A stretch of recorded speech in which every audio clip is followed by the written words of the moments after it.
Hello, and welcome to another edition of Double Vision. I'm your host, Amanda Potter. And I'm Ashley Mulligan. How was your holiday break, Amanda? I'd say it was pretty good. I had a great time just relaxing and spending time with all my family and friends, especially the family that I haven't seen in a while. How about you? Well, I really don't think it was long enough. A week longer on that cruise would have been awesome. That's right, I forgot you went on that cruise. I just stayed here in Bradley, but I agree, a few extra days would have been definitely nice. Anything exciting happen while I was gone? Well, let's take a look at the news.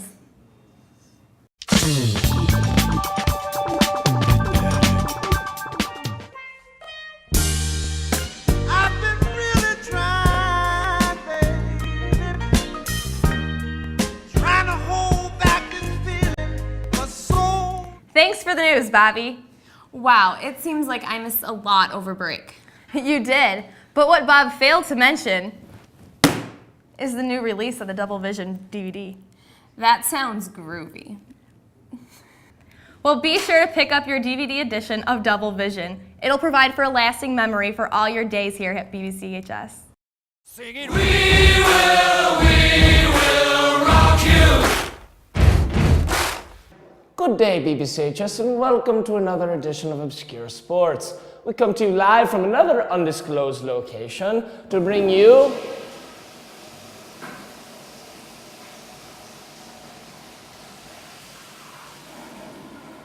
There you go.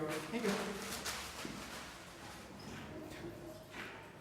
Anyways, I'm your host, Thomas LaRock, and alongside me, as always, my partner in crime, Mr. Bobby Ruhak. Bobby, what do you have for us this week? we bring you aggressive chess. The pieces are in place, the board is set, and we've got two opponents lined up. What do you say, Tom? Well, Bobby, that sounds absolutely wonderful. Why don't we go to our reporter in the field, Sydney Hare, who's got our opponents lined up for a little bit of an interview.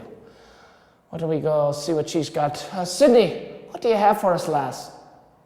Our first competitor is none other than Charlotte Wallace. Charlotte, how long have you been playing chess? Well, I've been playing since I was around the ripe old age of 5. That's when I entered the wide world as a woman. I am ready to show the public that I am the greatest thing since the bicentennial. Fabulous, just fabulous. I see that you have your coach alongside you, Mr. Christopher Wallace, and I see that you're also married to your coach. Does your relationship ever get in the way? No, of course not. When it's time for the game, we set aside our differences and play chess. Of course, at home, she does get a little bothersome at times. Personally, her personality is too conceited for my taste, but I guess I'd have to get along with what I've got. The love of the game keeps us together. I'm here with our next contestant, Sophia Franklin. Sophia, I heard that you were awarded the most hesitant player in the season of 2005. Is that an accomplishment for you? Of course it's an accomplishment. Everybody knows that a strong defense wins you championships, and I'm a champion. Mr. Dave Kronika, how long have you been coaching this exciting game of chess?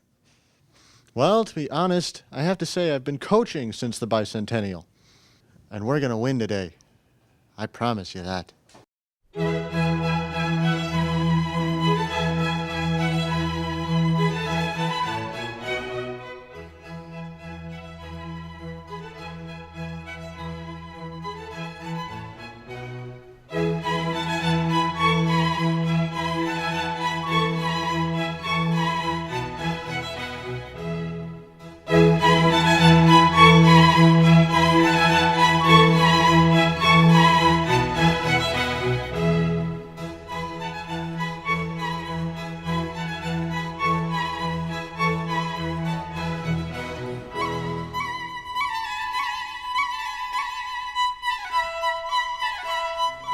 Okay, let's go. You need to start concentrating on your bishops. The bishops are not controlling the board right now. I need you to good. Quit crying! Quit. Get back in there and take out that king! I never lose. Okay, just go D4. D4. Okay? Why are you, I don't even know what D4 is anymore! why are you crying? Checkmate.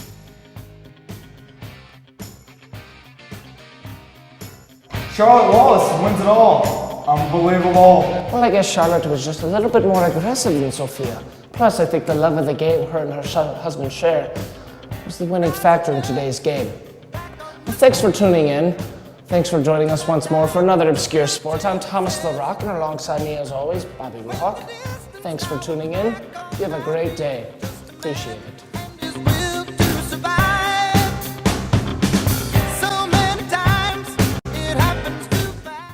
On a more serious note, an outbreak has occurred throughout the halls of BBCHS.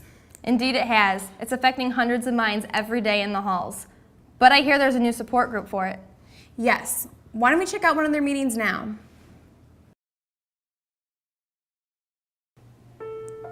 Hi, my name's Ted. I remember thinking my junior year that it would never happen to me. That sort of thing only happens to other kids. Well, I was wrong. I guess I should have protected myself, use precaution. But before I knew it, I was coming down with all the symptoms. Symptoms of senioritis.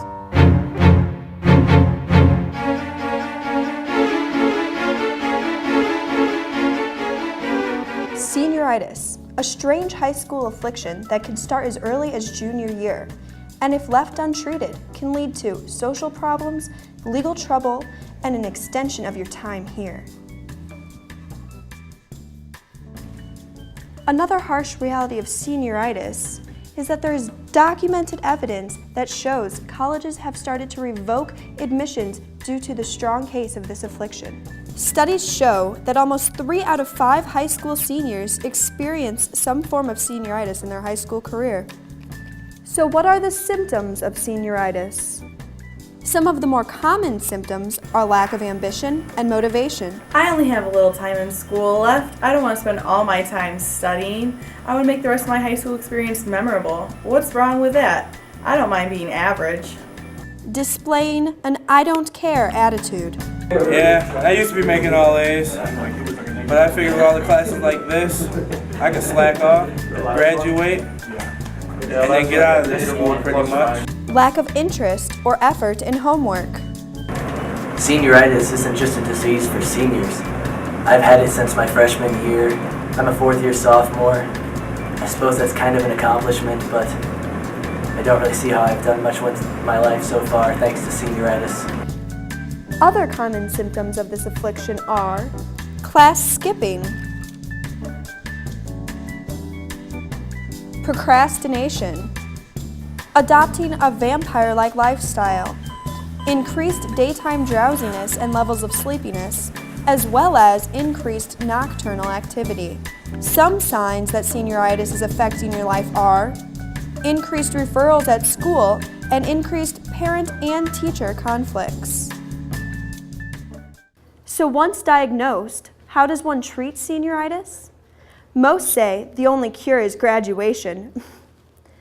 But some also fail to mention that a severe case of senioritis can greatly jeopardize a student's chance at graduation. So, why don't we take some preventative measures, such as challenge yourself. Do your best to really get into the topics being discussed in class.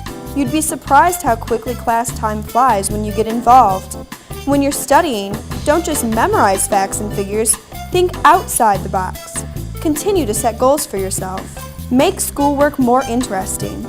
Form a study group with your friends.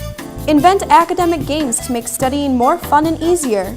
Yes, school can be a social environment, but don't forget the primary reason you're at school is to learn and do well. Above all, stay involved. Cashing in your chips early in your senior year only removes you from your high school memories you want to hold on to anyway. By giving your last few months in school your best effort, you not only make the time fly by faster, but you make those last memories ones that you'll want to hold on to. Hi, my name's Noelle.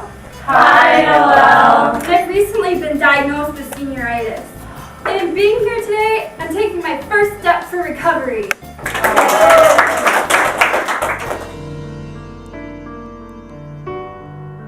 Well, it's just too late for me. I've been spending the last few months trying to make up from the mistakes I made my senior year. It's gonna be a while before I get back on my feet, but I'm glad I learned from this experience. Well, gotta get back to the job. those fries aren't going to fry themselves. Well, I guess what I'm trying to say is, don't let what happened to me happen to you.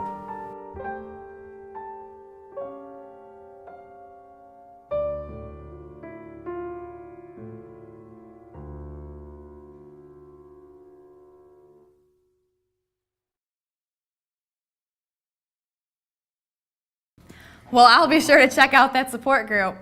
Now remember, if you're showing these symptoms, it's crucial to your recovery to attend one of those meetings. Definitely.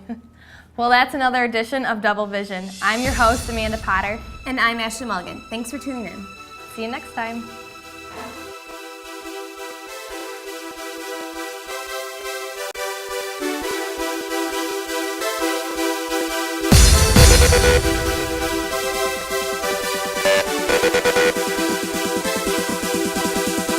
We'll be right back.